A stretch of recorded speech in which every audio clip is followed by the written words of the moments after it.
aja Bang, bagaimana? Alhamdulillah pemeriksaan hari ini udah selesai. Ya. Saya ingin ingatkan ke teman-teman, ingin menginformasikan kalau misalnya ini masalah saya dengan mantan istri saya. Tidak ada hubungannya sama sekali sama BCL. Jadi mohon jangan tulis BCL atau pakai fotonya dia di dalam pemberitaan masalah ini. Terima kasih. Tapi pemeriksaan hari ini biar kita masuk hukum. Abang ya Bang.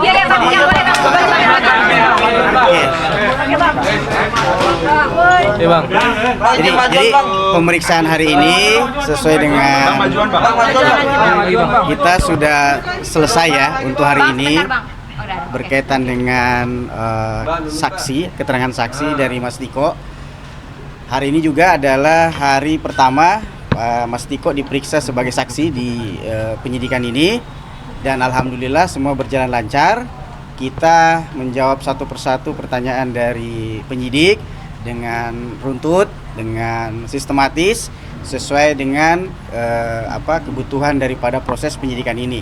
Dan tentu kami berharap keterangan hari ini bisa menjadi pendalaman atau bukti atau satu hal yang baru ya untuk membantah semua tuduhan-tuduhan daripada pelapor kepada klien kita, Pak Tiko ya. Sekira itu. Satu contohnya mungkin yang dibantah apa? Berkaitan dengan aliran-aliran dana ya dan berkaitan dengan hasil audit yang dijadikan bukti, kita sudah bahas satu persatu, kita jawab satu persatu alirannya kemana, semua kebutuhan untuk modal usaha. Dan kami satu persatu membuktikan aliran dananya ini terbukti dalam rekening koran. Gitu. Bang, tapi dibahas nggak sih Bang? Lagi nggak, Bang? Kejadian sudah lama Bang. Terus Ya. baru terungkap sekarang. Terus ada jadi bahasan nggak sih Bang? Tidak ada sih pembahasan seperti itu. Yang ada memang adalah kenapa baru diungkap sekarang, ya. Karena di dalam proses pernikahan sebelumnya, Mas Tiko kan sudah sering memberikan laporan ya. Berkali-kali dalam konferensi pers saya mengatakan bahwa Mas Tiko ini sudah sering dan prinsip dari usaha ini adalah usaha kekeluargaan. Jadi pelaporannya tentu ya tidak seresmi orang di PT. Jadi kalau sekarang pelapor menuntut profesional, kenapa tidak dari dulu pada saat pelaporan itu? Jadi itu semua yang menjadi bahan-bahan masukan dalam proses penyidikan ini. Dalam BAP hari ini. Kalau mediasi kami sih membuka peluang untuk seperti itu ya, karena biar bagaimanapun apalagi ini adalah hubungan ya personality yang pernah terjadi antara seorang suami istri ya. Jadi ruang-ruang itu masih terbuka. Mungkin ya saya tidak tahu siapa yang bisa menjadi mediator, tetapi bagi kami apa yang menjadi kepentingan hari ini, apa yang menjadi kewajiban hari ini kami selesaikan dengan baik ya. Kita kooperatif, kita dipanggil sesuai dengan jadwal, kami datang bersama dengan klien kami. Kapan lagi pemeriksaan? Pemeriksaannya?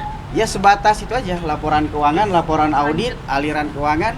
Ya selanjutnya kita belum tahu ya, karena kami berikan kesempatan pendalaman terkait dengan hasil BAP hari ini kepada penyidik. Berapa pertanyaan Bang? Total pertanyaan. Wah, saya kurang lebih ada sekitar 40-an atau 50-an ya pertanyaan. Karena ini juga kan pengulangan dari BAP lidik sebelumnya yang kita koreksi satu persatu. Ya.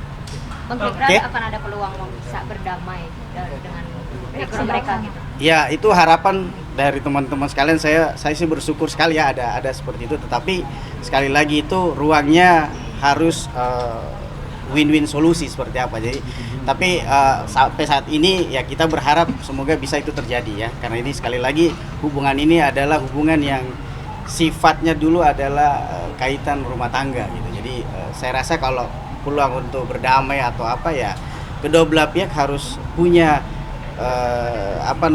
frekuensi yang sama gitu. Bang, untuk penyalahgunaan jabatan mungkin ada arah ke sana nggak sih? Tidak ada. Kalau saya sih kita di dalam proses BAP tadi sangat jelas runtut berkaitan dengan tuduhan penggelapan dalam jabatan. Kita satu persatu sebagai direksi, Pak Tiko tadi menjelaskan bahwa aliran dana tersebut murni untuk kepentingan perusahaan dan tidak ada yang kepentingan pribadi. Bang, untuk perusahaannya sendiri sekarang masih berjalan ya? Perusahaan kan sudah selesai, sudah tidak berjalan. Restoran sudah berakhir di 2019 ya. Sebelum PT secara badan hukum masih tercatat di AHU bahwa PT ini masih sebagai badan hukum. Bang, tapi sudah adakah pertemuan antara Tiko dengan mantan istrinya sebelum datang atau? Kalau berkaitan dengan perkara ini belum ada. Gitu.